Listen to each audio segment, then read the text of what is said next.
Today we are making a colorful red flamenco dancer.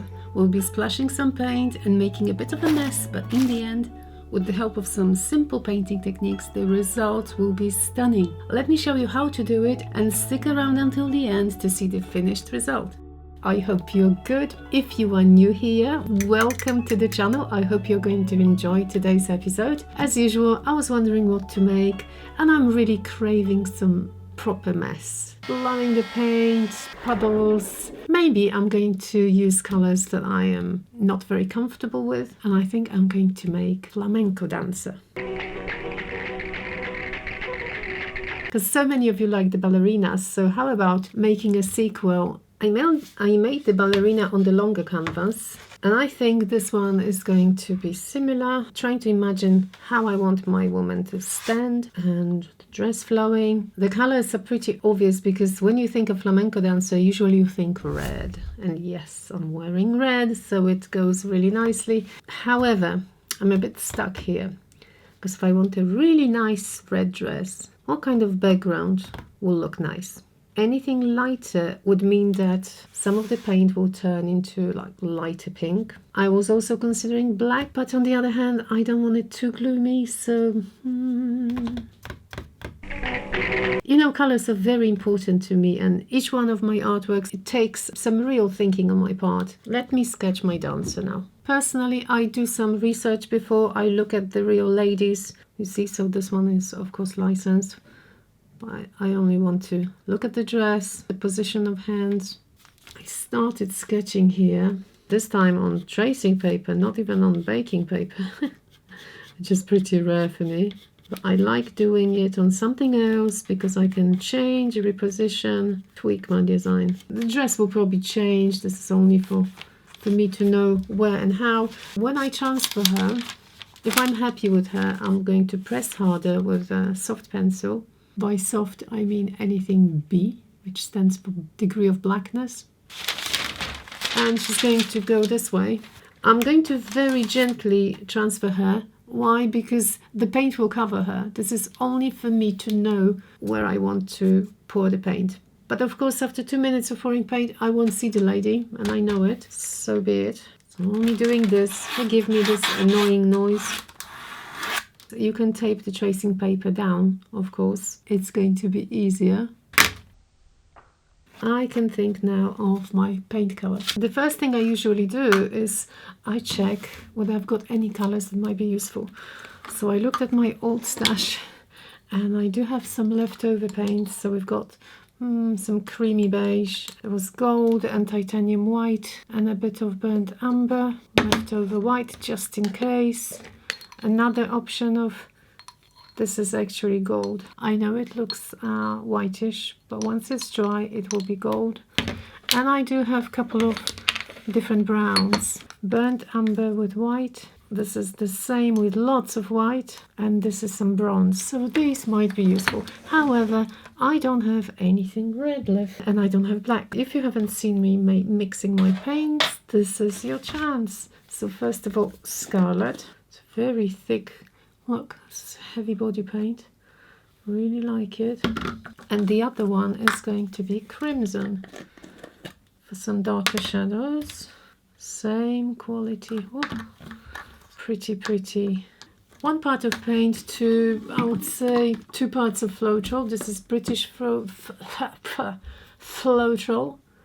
called Overtrol. And as you can see, I am not measuring anything. If it's a bit more than 2 parts, well, for everybody wondering what on earth is she doing those small containers, I love small containers because I only make one art piece that's the same. So I might reuse the leftover paint, however, for this piece, this is going to be more than enough. I was going to add water, but I do have some pouring medium, which is PVA glue and water. Oops, now it mixes much better. And then I'll top it up with water because I want this to be very runny for this type of work. Meanwhile, I'm going to do the same here. Bigger containers, that's going to be better. I want to show you the consistency before I start applying it. So you saw me mixing, and now we've got this.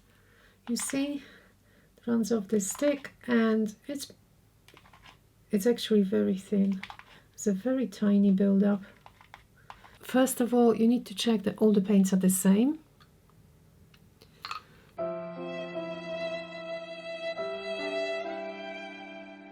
I know it looks like a complete mess, and I could be despairing now, but I'm not, so please don't. My main problem is, for some strange, unknown reason, there are so many sales. So that means, again, I think it was the culprit was the gold. I definitely didn't want sales, but what can we do? Can we fix it? So where was the hand? Somewhere here. I do want to apply some black, but I don't want too much black. Okay, I think that's enough. I do want this. Oh, no, I want quite a lot. That's a lot. I want the lighter, the lighter red as well. Goodness me. And of course I do want some kind of red here. Kind of imagine that this black will go towards the bottom and will disappear. I want to okay, let's just try and blow first.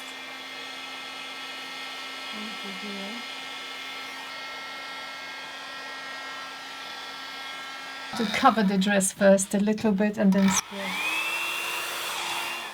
There's tons too much. Okay, now ready, steady, go.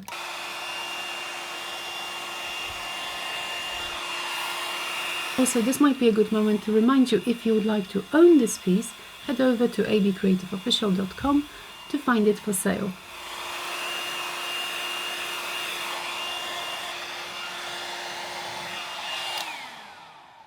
Oh, interesting. Okay. Let's see. I wouldn't mind some brown here. By the way, my light died. Have you noticed that? Okay, I'm a bit concerned about this section. I definitely like this part of the dress. Okay. And I'm going to blow a little bit here with an old straw. Yeah, perfect. Was a bit too much black. Yeah, now I'm liking it, and the light is gone, yes. I wish the cells were gone. I'm rather stubborn. Okay, I'm liking it. Final touch with this mess. I concluded I wanted some more black. Monster to the rescue.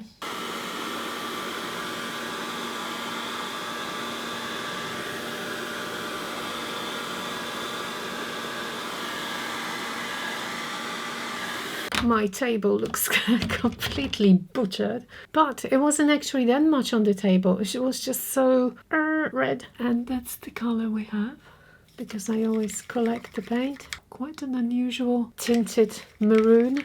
I'll finish here, and I am going to leave it to dry. Oh, look at this.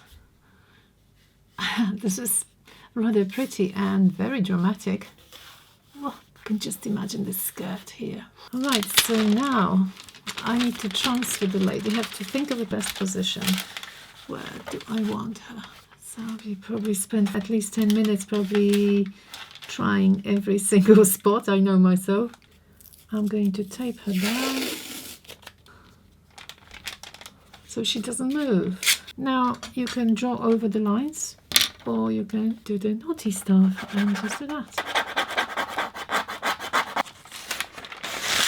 Let's see what's left. See that? I haven't finished the skirt here. I'm going to now use a layer of white and cover all of her body, and then I'll decide on the various other details. Slowly emerging. I'm going to rub off the pencil lines later. And yes, of course, I am losing my drawings, but it's okay. There's no other way. I'm going to paint those details later with a skin tone. So that's what I was saying, that I basically needed the outline only. I sometimes like looking at the template to see if I'm doing it right or wrong. I know her shoes are not going to be white, but I really want to see how to position her feet. The contour of the body is going to be up to here, I think.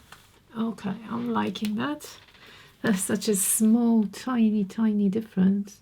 How about covering this dress with the brightest red I can get? So all those darker parts will disappear, but till I add some shadows later. But at the moment I am more concerned with the shape of the dress. I was planning some frills on this dress because that's the type of flamenco dress with pretty bits. Wow, this is the most red piece I've ever painted. I don't think I'm going to give up red shoes. I don't know. This is going to be red craziness. Okay. Even though this was not my inspiration, I want to mention another channel here. The artist's name is Chris Yeshek, and she makes beautiful dances as well. So I just wanted to give her a shout out. Let me quickly press the face again. Thin Posca pen, and perhaps black shoes might be an option. You can still see brown underneath, which is actually fine for the time being. That's the space for the rose in my imagination. See, there was some black here, from the paw. I am enhancing it now. I was thinking of giving her skin tone, but I'm going to focus actually on the dress because it's so flat at the moment that it annoys me. Needs some shadows. Why did I make those silly frills? Now I have quite a lot to work with, but I think overall they will look good. Okay, I've been procrastinating, but I can't avoid this issue because something's been really annoying me. Really annoying. I've been trying to go over, change stuff, but it's still in my face. This. How many of you are happy? I'm just going to get rid of it altogether because it's so annoying. And it basically messed up all my plans for the midsection. Okay, I'm relieved now. Sometimes you have to make a tough decision. So if she's bending her leg slightly, that will be the highlight here. I add a little bit of white to my red. Now she's becoming a bit more natural, doesn't she? Good highlights are doing a good job. And of course we do have those pinks in the background, so it kind of ties up nicely. I've been sitting here wondering, thinking about what skin tone I should use for her. At the same time, I've added a little bit of brown, well, as some type of shadows behind her. This is my option, yellow ochre and processed magenta. In the episode with my ballerina, I go quite in depth explaining how to mix skin tones. So the basic mixture for any skin tone I use with my students is the three primaries, red, blue and yellow. Once mixed together, they give us brown, and then taking a little bit of that brown, putting into white, and then tweaking depending on the required skin tone. However, today I'm going to use, well, I could say the quicker option, but I quite like it as well.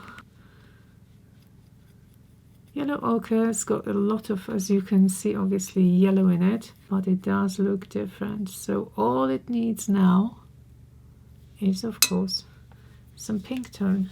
And for my pink, I am using this. So I always recommend taking a little bit, because like even here, I think I put probably too much. Remember what I was saying about applying white and why I needed it.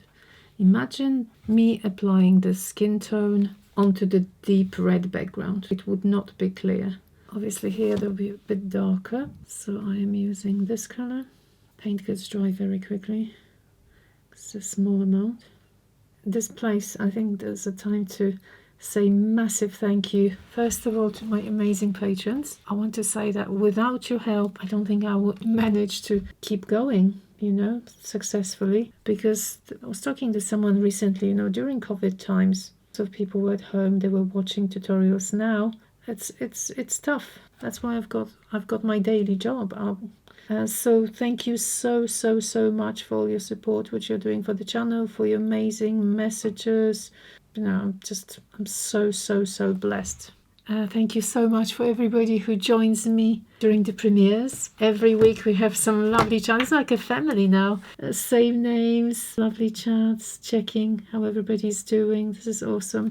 And of course, thank you so much to all of you guys who take your precious time and watch the stuff that I produce for you and leave your lovely comments. I'm really so thankful.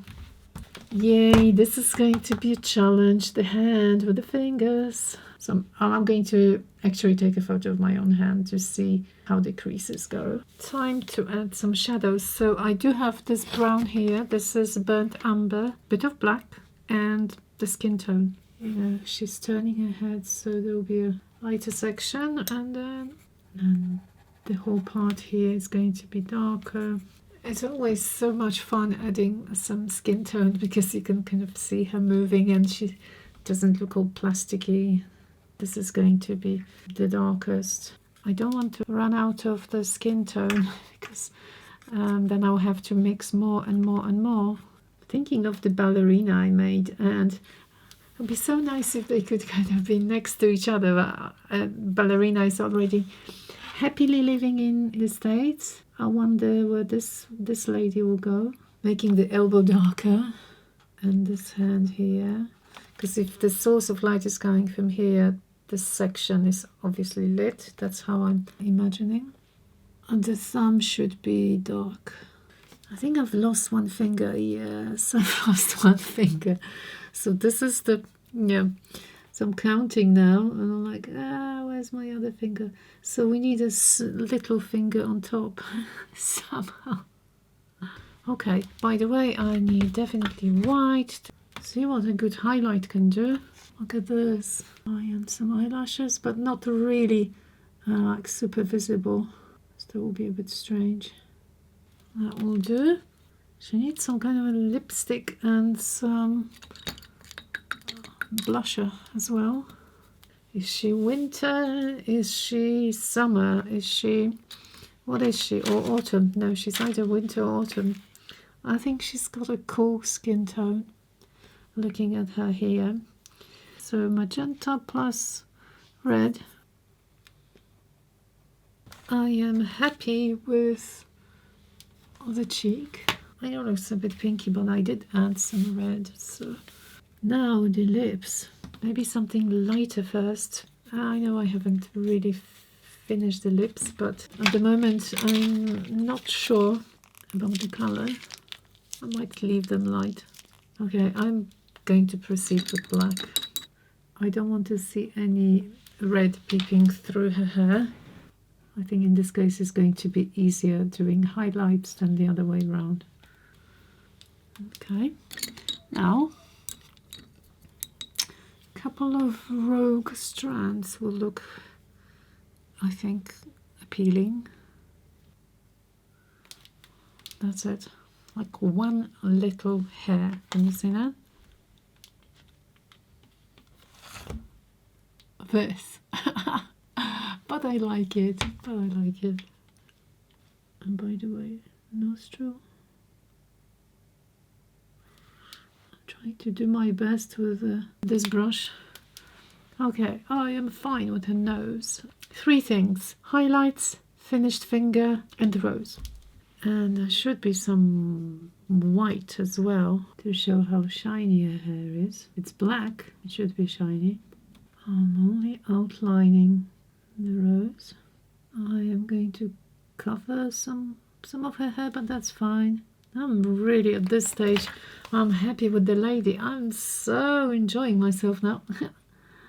It's always like this. I'm so much calmer that this is going to work, because sometimes, I'm not sure. Somebody wrote to me recently, oh, every time I watch your video it's such a mess, and then somehow you managed to create such a beautiful piece.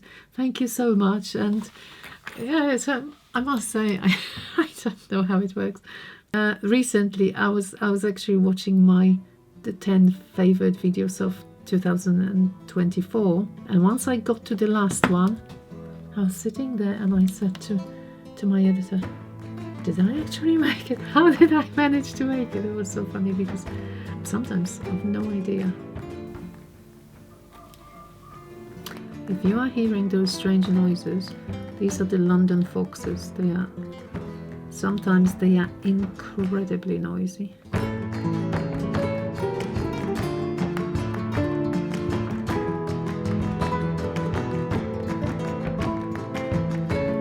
There we are. I hope you enjoyed this one. If you did, please consider leaving a like or a comment. And if you're looking for stencils and extended versions of my tutorials, head over to my Patreon and check out my website if you'd like to own this original piece. Thank you so much for watching and see you all next Saturday. Bye bye!